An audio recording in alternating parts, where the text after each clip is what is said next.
I asked you guys yesterday if you thought that this was Carlos's best tournament. He said it was in his press conference.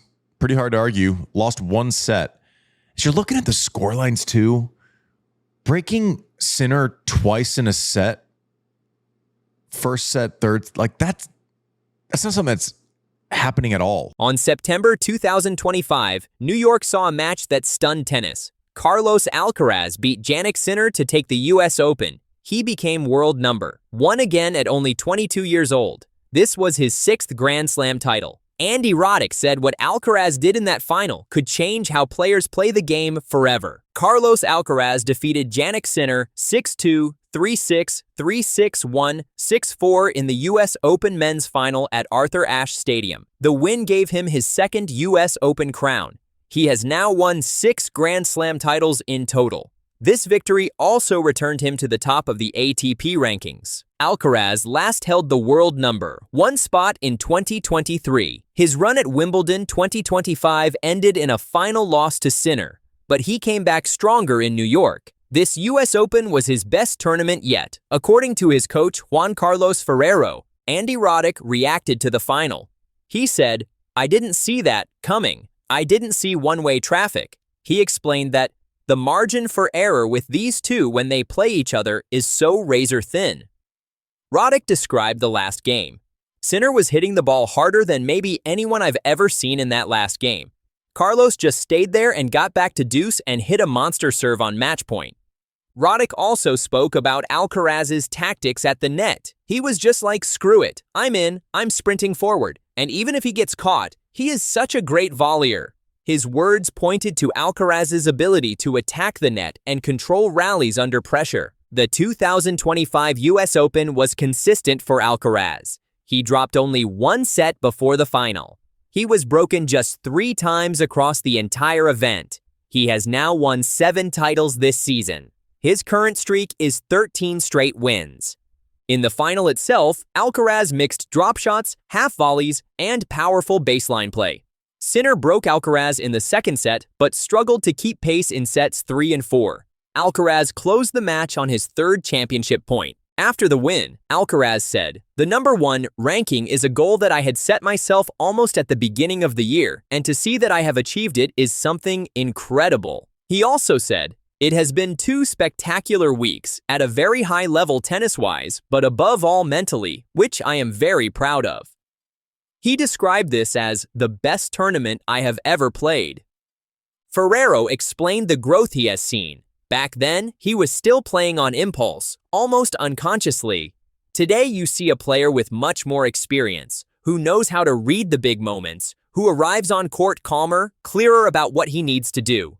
Alcaraz himself said, "The first U.S. Open title was about my youth, and this one is more maturity. Little by little, I'm growing. I'm knowing how to deal with certain situations." Roddick also spoke about what happens after such a triumph. He said, "The inevitable come down of such a significant victory could pose challenges." He added, "There's no major for 4 months. You are picking up scraps until the end of the year." He recalled his own experience. "I did a lot of PR the day after I won the U.S. Open." He said, "My crash was securing number 1. I felt like I was a zombie." He stressed that Alcaraz already has attention. He doesn't need to do anything. He doesn't need to be more famous. Everyone loves him. Roddick also noted Alcaraz's approach off court. He said, "He literally has time for every conversation on the way." He described his easy smile. The Alcaraz-Sinner rivalry now stands at a critical point. Alcaraz has reversed the Wimbledon result with this win. Roddick said, "This is not stopping here. These two are going to go back and forward." Alcaraz said his next goal is the Australian Open. He explained, "Doing it the same day as getting another Grand Slam feels even better." He said winning in Melbourne would give him a career Grand Slam. Carlos Alcaraz defeated Novak Djokovic in the U.S. Open semifinals in straight sets. 6-4, 6-4, 7-6, open parenthesis, 7/4 close parenthesis, comma, 6-2. This match lasted 2 hours and 23 minutes. He then faced Jannik Sinner in the final. This was the 3rd consecutive Grand Slam final for Alcaraz and Sinner in 2025. Alcaraz won at the French Open earlier. Sinner won Wimbledon, and now Alcaraz claimed the US Open. His win over Djokovic snapped Djokovic's bid for an 25th Grand Slam title. Alcaraz entered the US Open seeded number 2. He began with a match against Riley Opelka, winning in straight sets 6-4, 7-5, 6-4. He held his serve strongly and broke key points in each set. He then beat Arthur Rinderknecht in the round of 16 with scores 7-6, 6-3, 6-4. He had not dropped a set through the first 4 rounds. He won this round, having lost just 36 games in total. In the quarterfinals, Alcaraz again won in straight sets. He then defeated Djokovic in the semifinals. Djokovic had been a 24-time Grand Slam champion at that point. In the final, Alcaraz won the first set 6-2, lost the second 3-6, then won the third 6-1 and fourth 6-4. He regained momentum after the second set. He broke Sinner in the 5th game of the 4th set to lead 3-2, then held serve to close the match. At 22 years old, Alcaraz has now won 6 Grand Slam titles. He is now among the youngest male players in the Open era to reach that many. He regained the world number 1 ranking after this win. He had last been number 1 in 2023.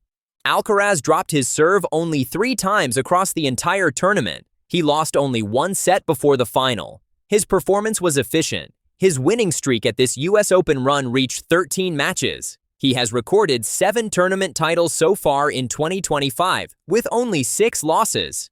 His coach, Juan Carlos Ferrero, said, "Back then, he was still playing on impulse, almost unconsciously. Today you see a player with much more experience, who knows how to read the big moments, who arrives on court calmer, clearer about what he needs to do."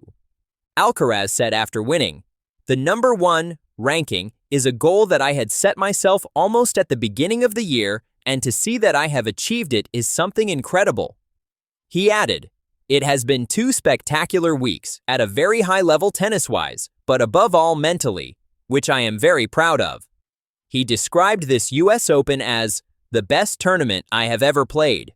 Andy Roddick noted that Alcaraz's mid-match adjustments were significant. He said, "He has so much variety and also mid-match adjustments. He hits that slice early, Sinner adjusts. So Carlos just starts pounding the ball. Anytime he had Sinner in a corner, he was in behind it." Roddick added, "He was as aggressive coming forward as I've ever seen him before. And the athleticism is just off the charts." In addition to court performance, Roddick observed Alcaraz's behavior off-court matters. "He is walking in talking to everyone," Roddick said. "Everyone who is running the security gates and walking in. He literally has time for every conversation on the way." He added, "It's not put on. It's just the way he is. But the game is better for it." Alcaraz has played tennis at high levels since early childhood.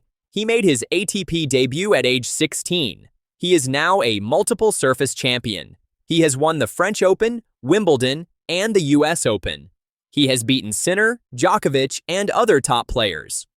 These facts suggest Alcaraz has shown both physical and mental growth. He has improved his serve. He has improved his shot variety. He has improved control over big moments. He overcame high pressure in the final set. He served on championship point. He handled Sinner's offense. Stay with us for more breaking updates from the world of tennis. Subscribe now and turn on notifications so you don't miss the latest stories from every major court.